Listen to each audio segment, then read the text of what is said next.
انسان بحیثیت مخلوق ظاہری اعتبار سے اگر دیکھیں تو ہم سب سمجھتے ہیں وہ کیا ہے، ہم جانتے بھی ہیں اس کی 2 آنکھیں ہیں، 2 کان ہیں، 2 ہاتھ ہیں، پیٹ ہے، 2 لاتیں ہیں۔ مگر جہاں اس کی ذہن کی بات آتی ہے، جہاں اس کے دل کی بات آتی ہے، جذبات کی بات آتی ہے، نظریات کی بات آتی ہے، اس کے دل سے گزرنے والے افکار، خیالات اور اس کی سوچ کی بات آتی ہے، اس کی بہت سی کمپلیکسٹیز ہیں، بہت پیچیدگیاں بھی ہیں۔ اس لیے انسان کو سمجھنے کے لیے خالق کے بتائے ہوئے طریقہ کار کے علاوہ دنیا میں اور کوئی طریقہ کار نہیں ہے کہ انسان جان سکے کہ وہ کیا چاہتا ہے، وہ کون ہے، اس کا مقصد کیا ہے، وہ اس دنیا میں کیوں بھیجا گیا ہے، اور اس زندگی میں اس کے ساتھ گزرتے ہوئے جو بھی حالات پیش آ رہے ہیں اس کے پیچھے ما فوق الفطرت اور ما تحت الفطرت اسباب کون کون سے ہیں۔ جہاں انسان کو سمجھنے کی بات آتی ہے وہاں انسان کے علم کے حوالے سے یہ بات جاننا بہت ضروری ہے کہ علم انسان کی نیت بنتا ہے اور نیت انسان کی عمل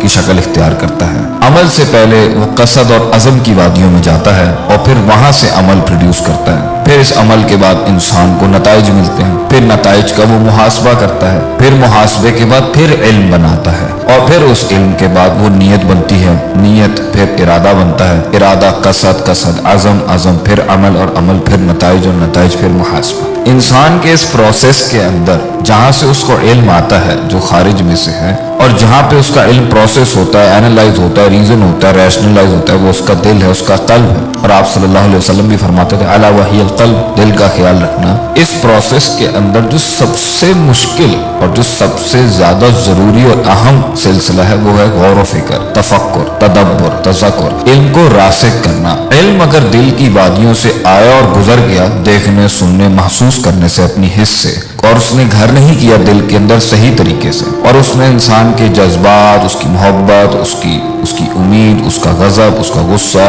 اس کی جیت، ہار، دنیا، اللہ، یہ کائنات اور اپنے بارے میں اور زندگی کے سفر کے بارے میں اس نے وہ معلومات کو درست نہیں کیا جو ٹھیک ہے اور اس کو باہر نہیں کیا جو غلط ہے، تو انسان مزید پستیوں اور گہرائیوں اور اندھیروں میں ڈوبتا چلا جائے گا۔ اور دوسرا مسئلہ اس علم کا یہ ہے جو انسان کے سینے میں ہے، جو غور و فکر سے آتا ہے، وہ یہ ہے کہ یہ راسخ ہی تب ہوتا ہے، یہ ایک اونٹ کی مانند ہے جو نخیل سے اپنے آپ کو چھڑا کے بھاگتا ہے۔ اس کو پکا کرنے کی بڑی سخت ضرورت ہوتی ہے اور تبھی جا کے یہ یقین کی شکل اختیار کرتا ہے، شکوک سے آزاد ہوتا ہے، شبہات سے آزاد ہوتا ہے، اور اس کی محنت کرنے میں اور اس کے عزم اور ارادے میں وہ طاقت ملتی ہے اندر کی دنیا سے جو جسم کی ظاہری حیثیت اور طاقت کو ضرورت بھی ہے۔ لیکن انسان جب غافل ہوگا، کاہل ہوگا، سست ہوگا اور فضول شغل کے اندر اپنے آپ کو مصروف رکھے گا تو ظاہری بات ہے وہ علم جو اسے آیا ہوتا ہے وہ اس کے دل میں گھر نہیں کر پاتا۔ اس لیے تو آج ہم یہ شکایت بھی کرتے ہیں کہ ہمیں سمجھ نہیں آتی باتیں،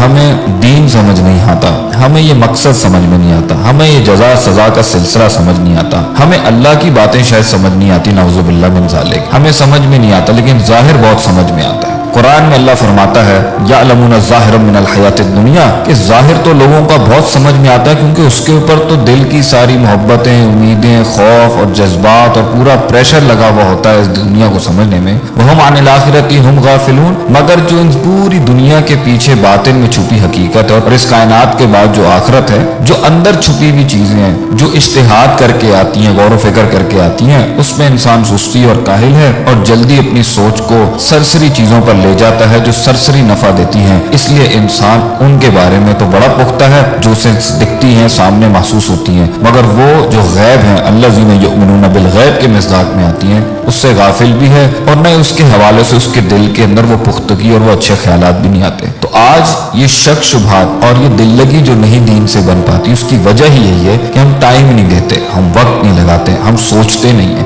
علم کو نیت، نیت کو محبت، محبت کو امید، امید سے جڑا خوف، خوف سے جڑی جہنم، امید سے جڑی جنت، ان سب سے جڑا اللہ سبحانہ و تعالی، یہ مخلوق، اس میں گزرتا سفر، اس میں تکلیفیں، ان کے مائکرو میکرو کینوسز، یہ سب چیزوں کے اوپر اگر ہم بیٹھ کے غور و فکر نہیں کریں گے اور ایک بھیڑ چال کی طرح بھاگتے جائیں گے صرف 4-5 اشیاء جو زندگی کے اندر سکسیس اور جیت کا نام دے دی گئی ہیں، تو انسان سے، مسلمانوں سے پھر آج کیا پروڈیوس ہوگا؟ اس کے بالمقابل دوسری دنیا اور دوسری تہذیبوں کے اندر جہاں فقدان تو ہے زندگی کے معنی دینے میں،